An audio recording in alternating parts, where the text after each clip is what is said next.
بنورنا الدنيا وننشر في الفضاء أملا ونعلي عزم همتنا فمن طلب العلا وصل.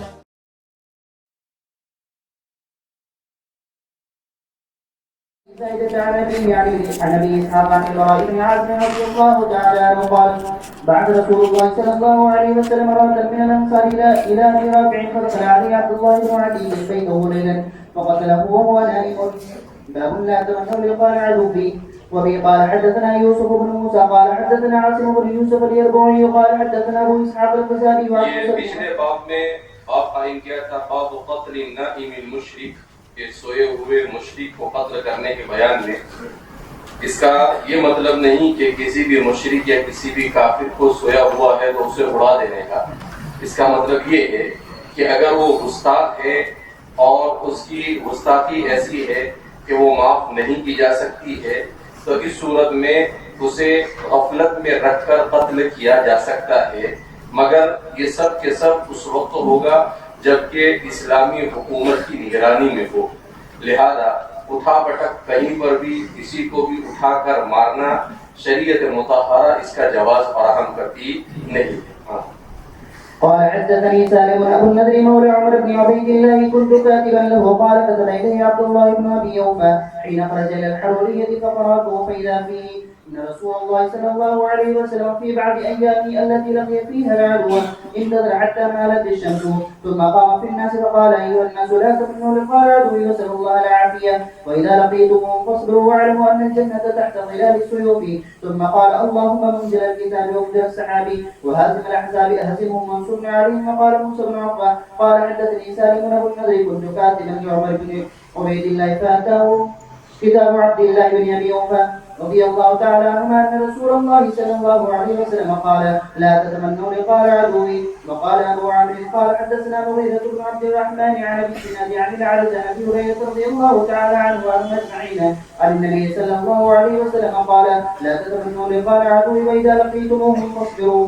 اس باب میں ایسی روایتوں کو امام بخاری نے بیان کیا کہ آدمی اپنا ذہن اپنی سوچ ایسی نہ بنائے کہ ہمیشہ مار دھاڑ کے لیے اور قتل کے لیے تیار ہے.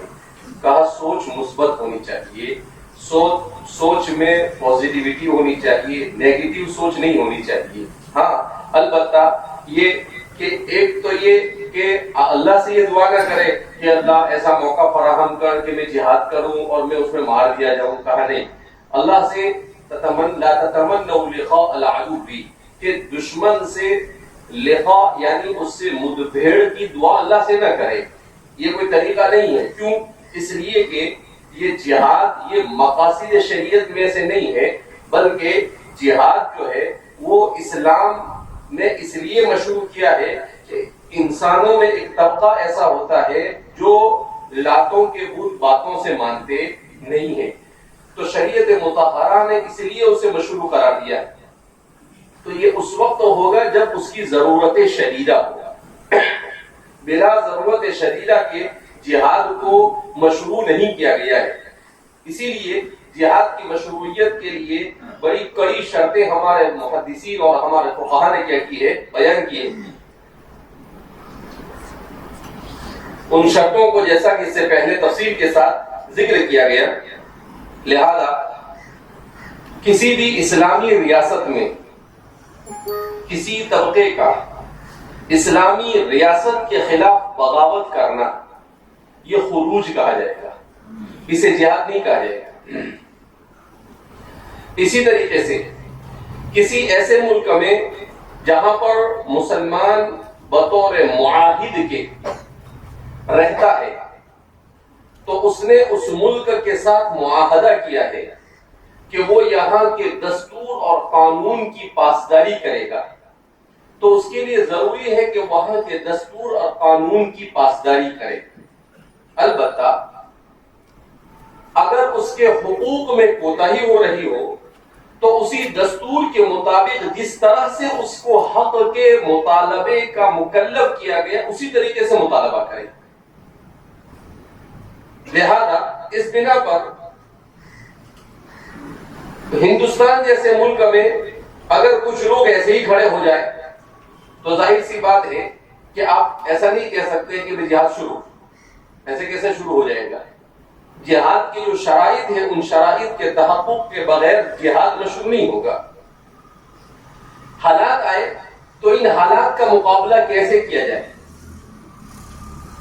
تو اس کو انسان کو سوچنا چاہیے کہ بھائی ہمارے خلاف یہ لوگ فیصلے دے رہے ہیں، اپنی پالیسی ایسی بنا رہے ہیں جو پالیسی اسلامی تعلیمات کے خلاف ہے، تو ان کو مسلمان متحد ہو کر کیسے فیس کریں، کس طرح سے اس کے خلاف آواز اٹھائے، کس طرح سے، جیسے جمہوری ملک ہے تو جمہوری ملک میں پروٹیسٹ یعنی کسی بھی ایسی چیز جو آزادی رائے کے خلاف ہو تو اس کے خلاف آپ پروٹیسٹ کریں گے۔ سب سے پہلا کہ آپ اس کے خلاف یہ کہیں گے، مظاہرہ کریں گے کہ بھائی ہم اس چیز کو تسلیم کرتے نہیں ہیں۔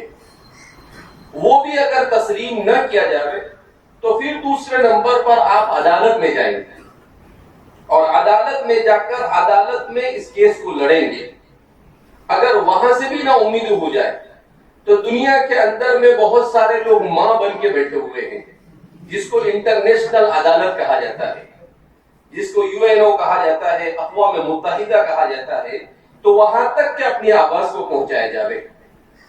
اور پھر اسی طریقے سے عالم اسلام کے جو دوسرے حکمران ہیں وہ حکمران ہمارے مسائل کے اوپر گفتگو کریں، ہم ان تک اپنی بات کو پہنچائے کہ وہ انٹرنیشنل پلیٹ فارم پر مسلمانوں کے ایشو کو اٹھائے، اس طریقے سے اپنے مسائل کو حل کرنے کی کوشش کی جائے۔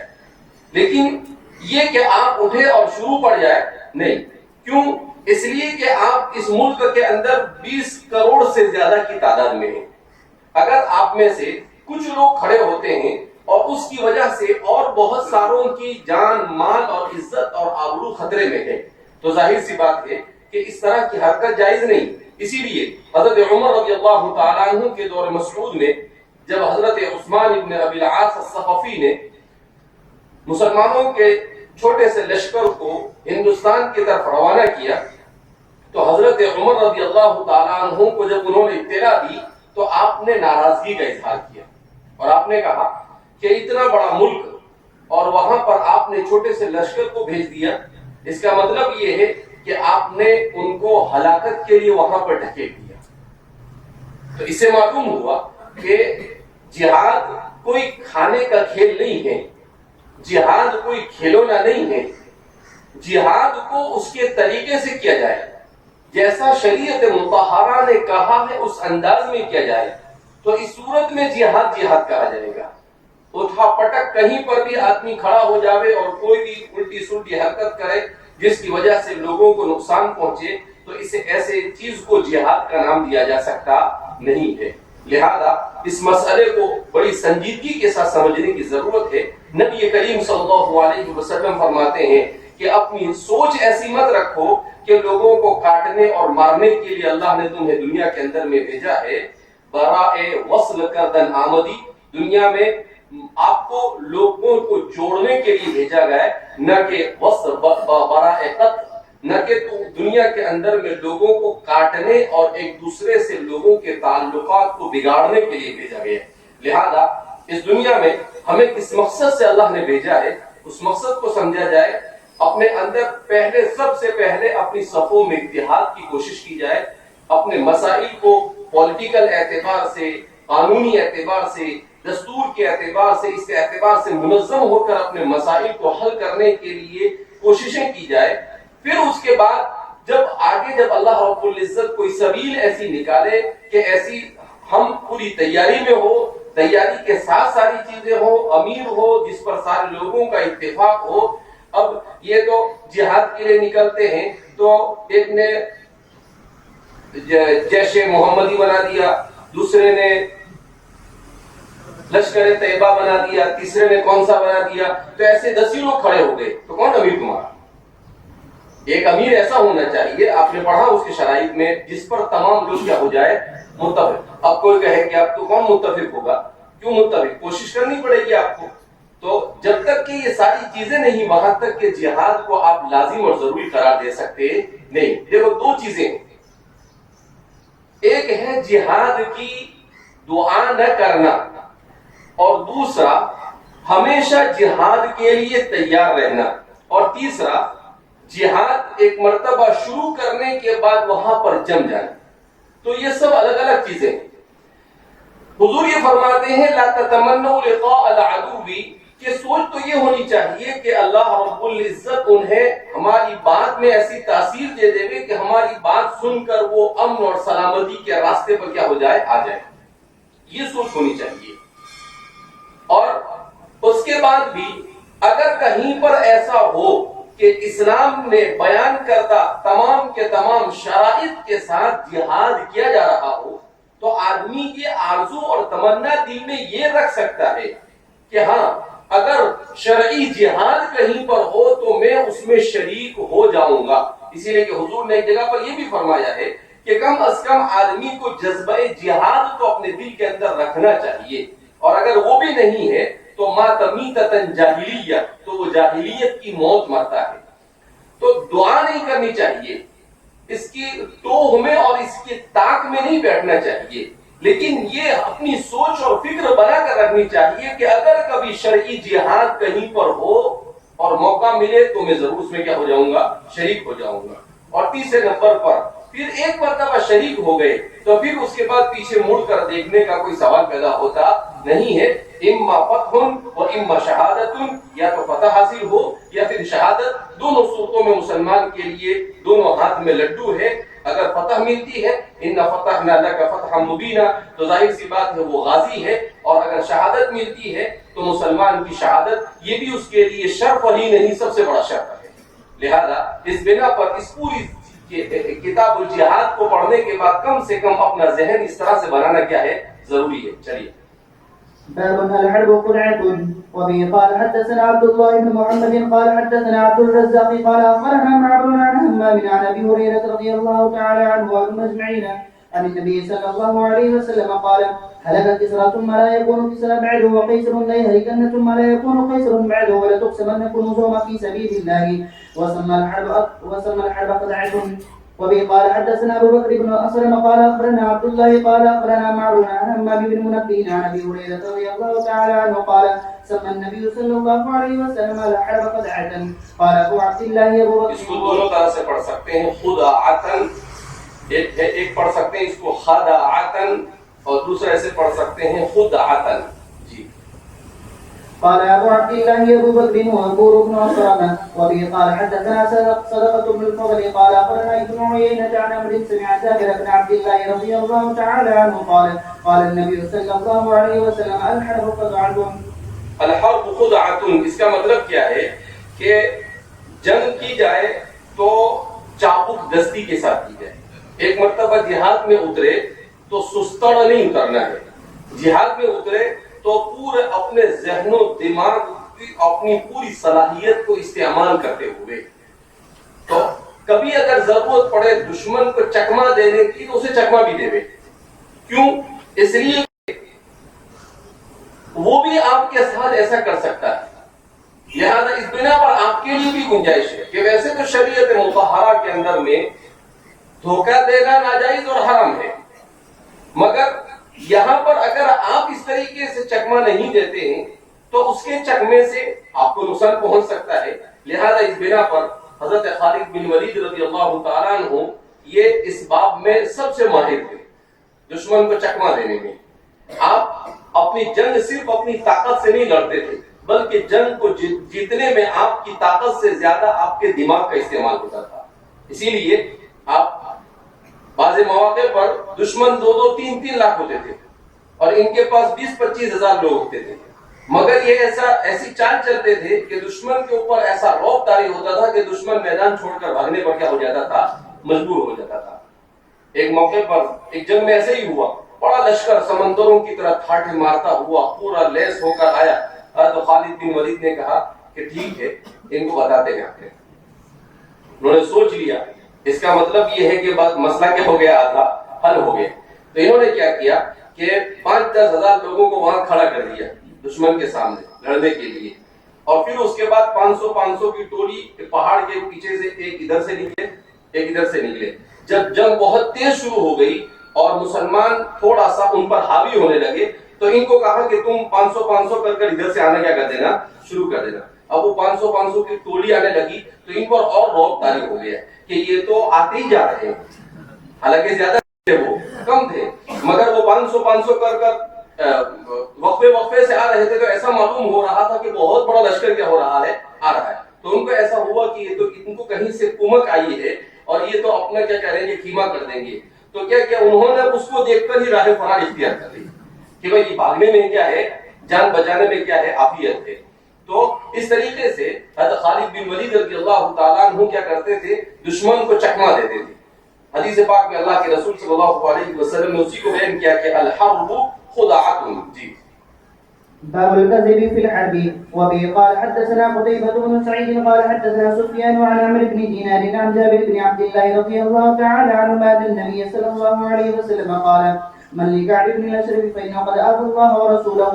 قال محمد بن مسلمة تحب أن أقتله يا رسول الله؟ قال نعم. قال فأتاه قال إن هذا يعني النبي صلى الله عليه وسلم قد عنانا وسألنا صدقته. فقال وأيضا والله لتمننه. قال فإن قد اتبعناه فنكره أن ندعه حتى ننظر إلى ما يصير أمره. قال فلم يزل يكلمه حتى استمكن منه فقتله. حضرت عبداللہ اس سے پہلے ابو رافع کا گزرا تھا اور یہاں پر محمد ابن مسلمہ کے اس واقعے کو امام بخاری نے کتاب المغازی میں بڑی تفصیل کے ساتھ کیا کیا ہے بیان کیا ہے کہ کس طریقے سے حضرت محمد ابن مسلمہ رضی اللہ تعالیٰ عنہ نے بڑی چابک دستی اور بڑی چالاکی کے ساتھ اور بڑی ذہانت کو استعمال کرتے ہوئے کعب ابن اشرف کا خاتمہ کر دیا تھا. آج بھی اس کے قلعے کے باقیات مدینہ منورہ میں پائے جاتے ہیں کعب ابن اشرف کے. جی باب الفتح بأهل الحرب. وبه قال حدثنا عبد الله. اور ایسا سنا ہے کہ یہودی ان کے کعب ابن اشرف اور بنو قینقاع وغیرہ کو وہاں سے نکال دیا تھا, انہیں مار دیا تھا, اس کی دیت کا مطالبہ کر رہے ہیں. تیرا بابا دے گا بھی دیت تیرے کو.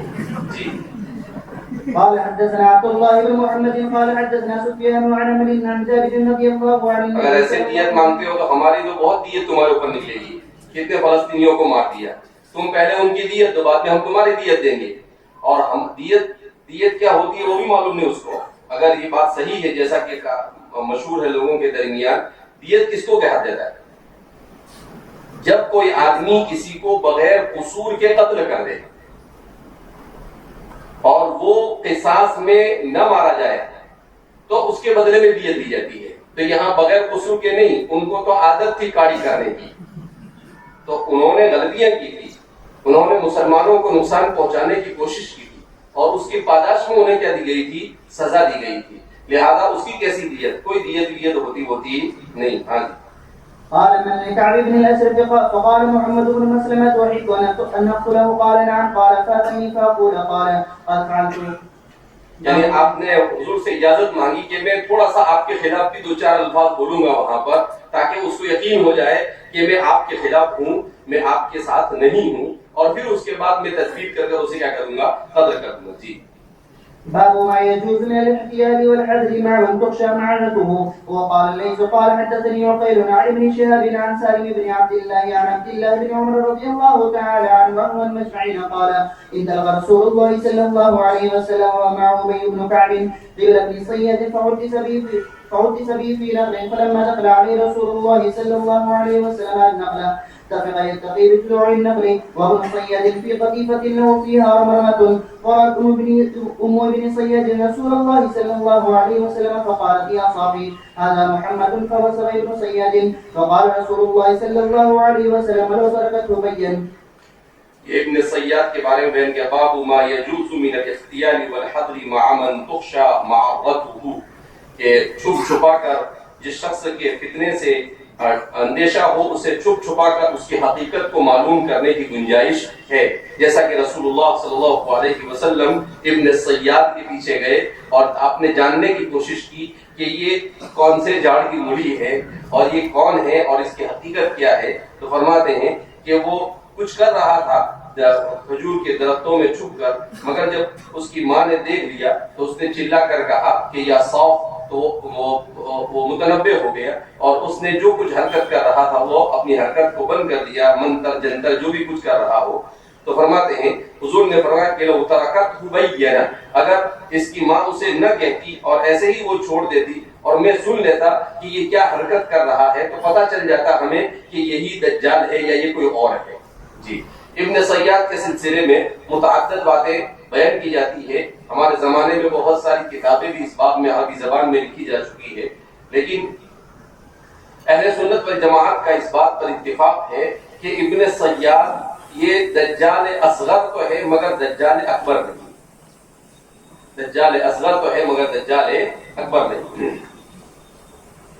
ابن سیاد کیوں؟ اس لیے کہ دجال اکبر کو حضرت تمیم داری نے دیکھا اور حضرت تمیم داری نے نبی کریم صلی اللہ علیہ وسلم کی خدمت میں حاضر ہو کر وہ پوری تفصیلات بیان کی کہ ایک جانور کس طرح سے ان کی کشتی ٹوٹ گئی اور وہ 8-10 آدمی تھے، کس طرح سے وہ وہاں پر پہنچے اور کس طرح سے اس کے وہ جانور انہیں غار میں لے گیا، تو انہوں نے دیکھا کہ بڑا سا انسان ہے جو زنجیروں کے اندر میں جکڑا ہوا ہے، تو اس نے بتایا کہ وہ ہے دجال ہے۔ پھر اس نے پوچھا کہ بحیرہ طبریہ کی کیا صورتحال ہے، اور بہت سارے اس نے سوالات کیے، تو حضرت تمیم داری نے اس کے سوالات کے جوابات دیے، اس سے پتہ چلتا ہے کہ وہی دجال اکبر ہے۔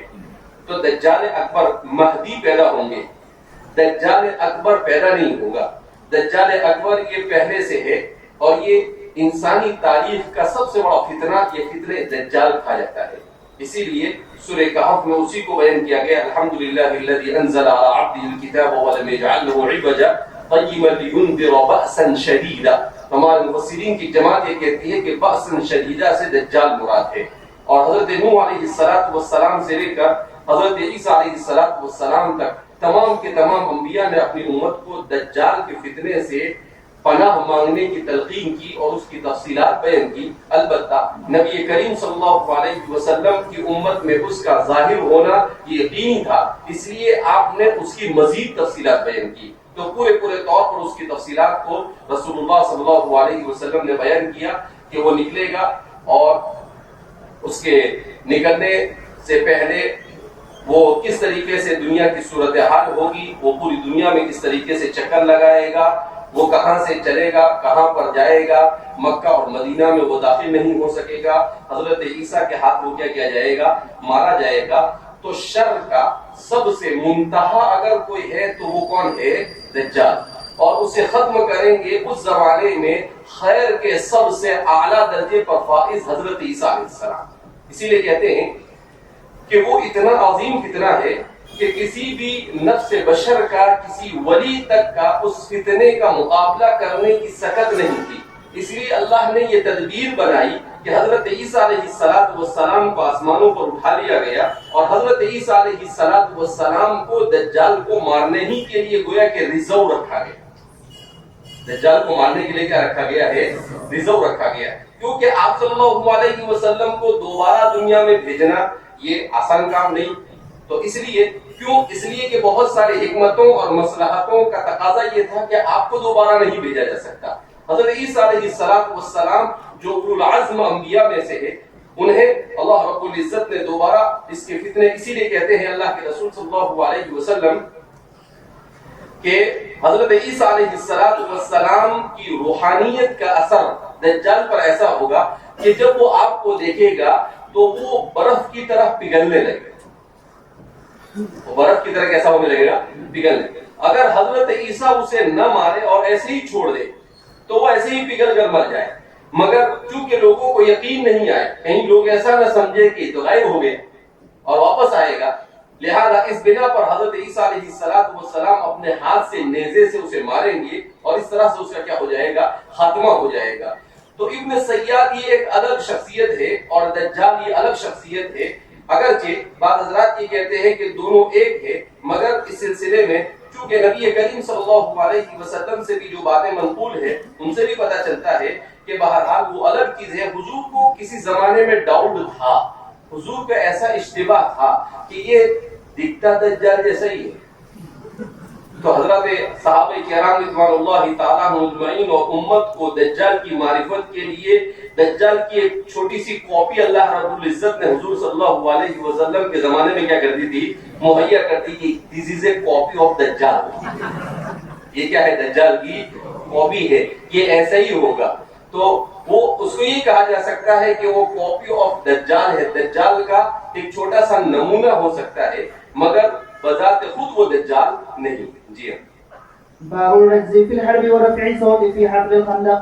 في سأل ونصر عن النبي صلى الله عليه وسلم وفي يزيد عن سلمة وبه قال حدثنا مسدد قال حدثنا ابو الاحوص قال حدثنا ابو اسحاق عن البراء بن عاصم رضي الله تعالى عنه وعن اجمعين قال رأيت رسول الله صلى الله عليه وسلم يوم الخندق وهو ينقل التراب حتى وار تراب شعر صدري وكان رجلا كثير الشعر وهو يرتجل برجز عبد الله بن رواحة ويقول اللهم لولا أنت ما اهتدينا ولا تصدقنا ولا تصلينا فانزلا سكينة علينا وثبت الأقدام إن لاقينا إن الأعداء قد بغوا علينا إذا أرادوا فتنة أبينا يرفع بها صوته.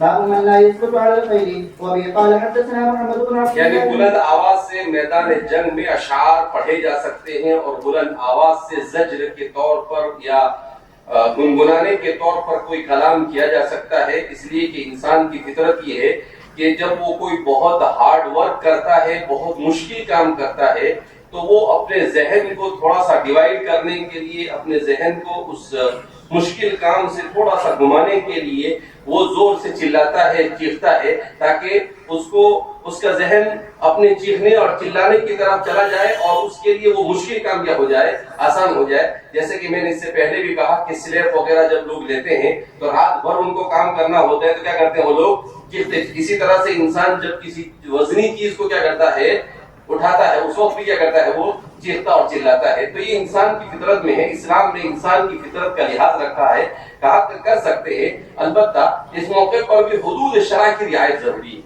ایسا نہیں کہ اٹھا پٹک کچھ بھی منہ سے بولنا کیا کر دے شروع کر دے، گالی بولے یا بہت برے اور گھنڈے الفاظ کہے تو اچھا کلام کرے، مفید کلام کرے، جیسے نبی کریم صلی اللہ علیہ وسلم نے جو کچھ پڑھا مشجع اور مقفع کلام، بامعنی کلام کہے جس سے کوئی فائدہ ہو۔ جی۔